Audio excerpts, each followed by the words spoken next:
May lalaking faithful pero useless. Masakit to pero oo, tapat siya, hindi nagluloko. Hindi nambababae pero sa totoong buhay kulang pa rin.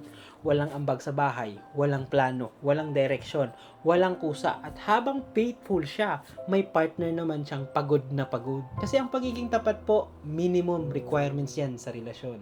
Hindi yan bonus, hindi yan kapalit ng responsibilidad. Hindi sapat na hindi ka nananakit kung wala ka namang tinutulong. Hindi sapat na loyal ka kung wala kang silbi sa pagbuo ng pamilya. Kasi maraming babae ang tahimik lang, hindi sila nagrereklamo. Minsan, kasi ayaw nilang masabing ingrata.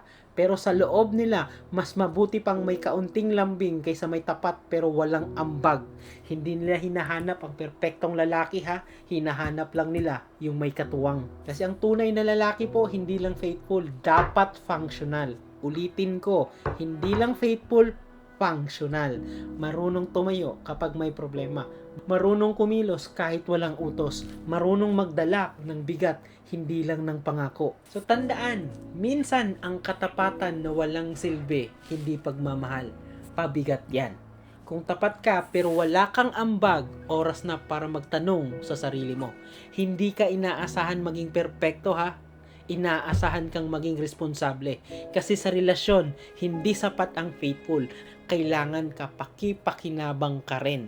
Kaya ulitin ko, minsan talaga, kahit loyal ka, useless pa rin kung wala kang pakinabang.